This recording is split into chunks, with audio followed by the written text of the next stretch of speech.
నమస్తే అండి. ఈరోజు మనం చెట్టు చిక్కుడుకాయలను అయితే హార్వెస్ట్ చేసుకుందాం.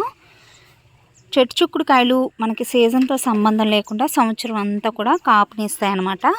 ఇది ఫస్ట్ బ్యాచ్లో వేశాను. ఇది ఫస్ట్ కాపు అనమాట. పూత వచ్చేసి ఇలా ఉంటుంది. అంటే విత్తనాలను బట్టి పూత కలరు, కొన్ని రకాల విత్తనాలకి ఏంటంటే పూత వైట్ కలర్లో ఉంటుందండి. ఇది వచ్చేసి లైట్ పర్పుల్ కలర్లో ఉంది, చూసారా.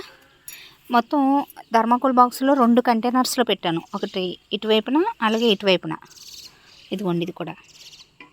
ఇదేంటంటే ఫస్ట్ బ్యాచ్లో పెట్టాను అనమాట. మనం చెట్టు చిక్కుడు మొక్కల్ని ప్రూనింగ్ చేసుకుంటూ కూడా పెంచుకోవచ్చు. ఇవేంటంటే బ్యాచ్లుగా పూత అనేది వస్తాయి అనమాట. ఇప్పుడు ఫస్ట్ చక్కగా చెట్టు అంతా కూడా పూత వచ్చి ఇలా కాయలు వచ్చాయి కదా. మళ్ళీ వీటి కాపంతా అయిపోయిన తర్వాత మళ్ళీ ఒక వారం అలా బ్రేక్ తీసుకుని మళ్ళీ ఇదే కొమ్మలకి మళ్ళీ కొత్త చిగురులు వచ్చి పూత అనేది వస్తుంది అనమాట. ఇలా సంవత్సరం అంతా కూడా కాపునిస్తాయి. నార్మల్గా సీజన్తో సంబంధం లేదని చెప్పాను కదా. కొన్ని చుక్కుళ్ళు ఏంటంటే కనుపు చుక్కుళ్ళు ఇలాంటివి ఏంటంటే శీతాకాలం ఆ టైంలో అంటే సీజన్ వారీగా మాత్రమే కాస్తాయి. బట్ ఇవి ఎక్కువగా ఎండలు ఎక్కువగా ఉన్న ఏప్రిల్ మే ఆ టైంలో తప్ప మిగిలిన అన్ని నెలల్లో కూడా చాలా ఈజీగా మనం హార్వెస్ట్లు తీసుకోవచ్చండి.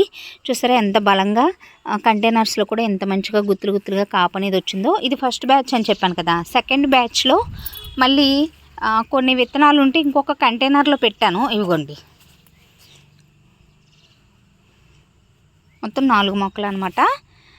ఇవి కూడా ఎదిగితే అవి ఇవి కలిపితే కూరకు సరిపడా వస్తాయండి. సో మనం చిన్నగా ఉన్నప్పుడే వీటిని కావాలనుకుంటే ఈ పైనుండే టిప్స్ కట్ చేసేసుకుని ప్రూనింగ్ చేసుకుంటూ కూడా పెంచుకోవచ్చు. ఇంతకుముందు మనం కాపు స్టార్ట్ అయిపోయిందని చెప్పాం కదా. కొన్ని రోజులు అయిన తర్వాత కొంచెం ఎండిపోయిన కొమ్మలు అవన్నీ కూడా కట్ చేసి మళ్ళీ మనం ఎరువులు అవి వేసుకున్నాం అనుకోండి, మళ్ళీ చక్కగా గుత్తులుగా కాపు అనేది వస్తూ ఉంటుందన్నమాట. కాయలు కోసుకుంటూ మిగిలిన విషయాలు మాట్లాడుకుందాం. ఎక్కువగా ఈ చెట్టు చిక్కుడు మొక్కలు ఏంటంటే పేనుబంక ఎక్కువగా ఉంటుందన్నమాట. మిల్లీబగ్స్ ఇలాంటివి ఎక్కువగా వస్తూ ఉంటాయి. పేను ఎక్కువండి. ఏంటంటే మనం కట్టెలపై నుంచి వచ్చిన బూడిదని పొద్దున టైంలో, ఇది వర్షాకాలం కాబట్టి కొంచెం వర్షం కురిసి వెలిసిపోయిన తర్వాత ఆకుల మీద తడి ఉంటుంది చూసారా. ఆ టైంలో కానీ మనం ఈ ఆకులన్నీ తడిచేటట్టుగా కట్టెలపై నుంచి వచ్చిన బూడిదని కానీ మనం చల్లామనుకోండి, పేనుబంక అనేది చాలా బాగా క్యూర్ అవుతుంది అనమాట. ఈసారి ఎలాంటి పెస్ట్ కూడా లేదు, చాలా హెల్తీగా ఉన్నాయి చూసారా మొక్కలు. సో టేస్ట్ కూడా చాలా బాగుంటుందండి. హెల్త్ పరంగా కూడా మంచిది కదా. చిక్కుడుకాయలను చాలామంది ఇష్టపడుతూ ఉంటారు. బట్ సీజన్ వారీగా మాత్రమే కాస్తాయని చెప్పి ఫీల్ అయ్యే వాళ్ళకి చెట్టు చిక్కుడు పెంచుకోవటం అనేది బెస్ట్ ఆప్షన్ అనమాట. దీనికి సీజన్తో సంబంధం లేదండి. ప్రతి కూరగాయల షాప్లో కూడా విత్తనాలు అవైలబుల్గా ఉంటాయి. మనం కావాలనుకుంటే మన గార్డెన్లో నుంచి కూడా ఈ ముదురుకాయలను కొన్ని మంచి హెల్తీగా ఉండే కాయలను వదిలిపెట్టేసుకున్నా కూడా సీడ్స్ అనేవి రెడీ అవుతాయి.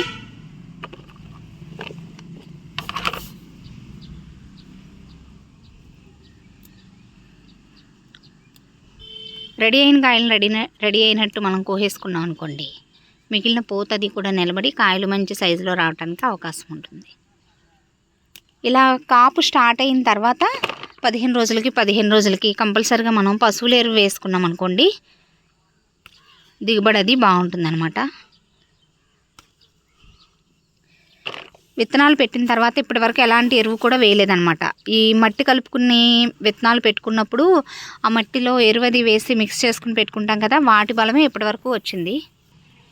ఇక హార్వెస్ట్లు స్టార్ట్ అయ్యాయి కాబట్టి ఇక నుంచి మనం ఎరువులు కూడా కంటిన్యూగా వేసుకుంటూ ఉండాలి. 15 రోజులకి వీలైతే లిక్విడ్ ఫర్టిలైజర్స్ని కూడా మనం ఆర్గానిక్గా తయారు చేసుకుని కూడా మొక్కలకు వేస్తూ ఉంటే చక్కగా మంచి దిగుబడి అనేది తీసుకోవచ్చు.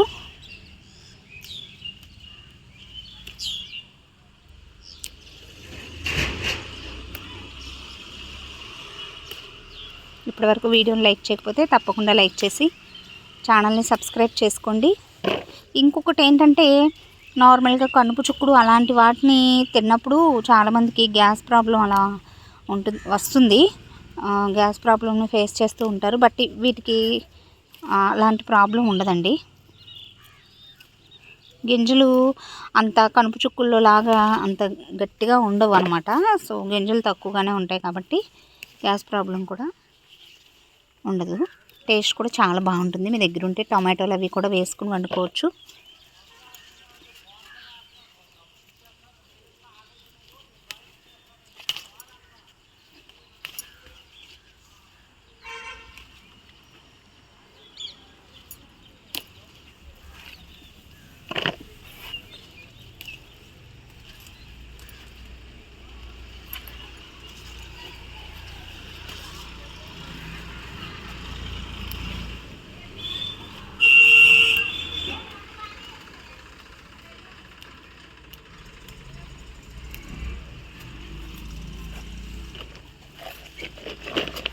చూసారా, 2 మనుషులు ఉంటే ఇవి కూరకు సరిపోతాయి అన్నమాట. సో ఎందుకైనా మంచిదని చెప్పి 2 కంటైనర్స్లో పెట్టుకున్నాం అనుకోండి, కోసిన ప్రతిసారి ఫ్రై అలా చేసుకున్నా కూడా కూరకు సరిపడా వస్తాయి అన్నమాట.